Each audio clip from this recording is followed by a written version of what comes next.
Every October, the lawns of Naka Heist host a proposition almost nobody states out loud, that a car has a true original condition and that it can be found, verified, and scored.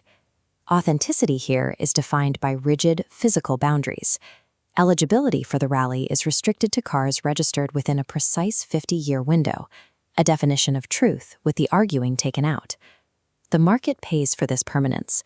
A numbers-matching car, where the engine and transmission are the specific units original to the VIN, carries a badge of honor that translates directly into a multi-million-dollar price premium. This entire collector ecosystem relies on a singular assumption, that a vehicle has a physical, permanent original state to which it can eventually return. That assumption is quietly expiring.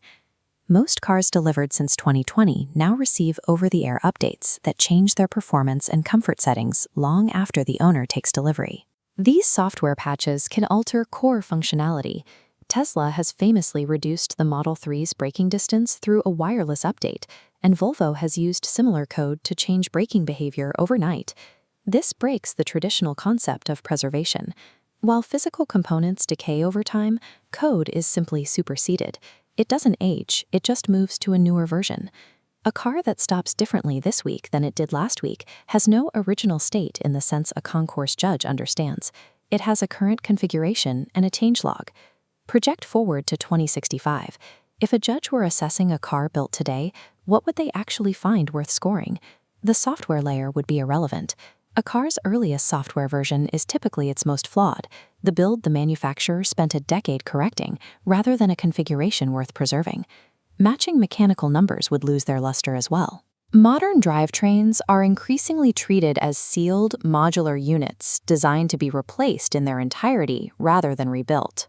We are already seeing the collector world reach this conclusion. High-end electric restomods of classic Porsches and Land Rovers are sold with the promise that the powertrain swap is fully reversible. The drivetrain has become an accessory. Preservation is shifting away from the mechanism and toward the shape of the decisions made during the car's inception. Once you strip away the updatable layers of code and the modular mechanicals, you are left with everything decided before anything could be patched. What remains is the proportion, the stance, the exact placement of the cabin between the axles. These are the surfaces that carry the light, the physical architecture that defines what the car is. These geometric realities are the only part of the vehicle that cannot be patched.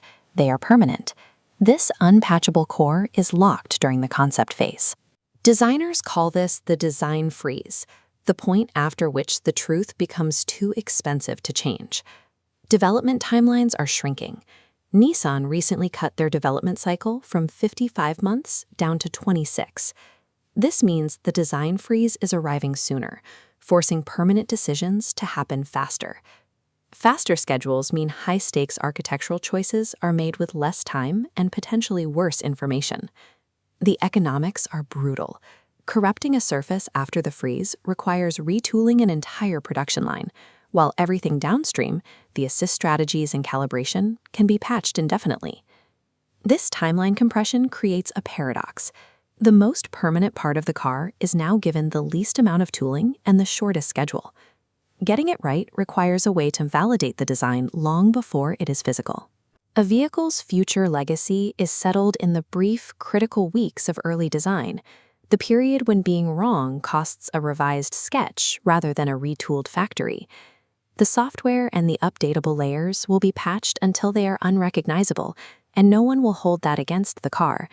The physical shape is the only decision that is truly final. Because physical design is unpatchable, it demands total validation before the concept is locked. This is the core of design intelligence, ensuring that the one part of the car that lasts forever is exactly right from day one.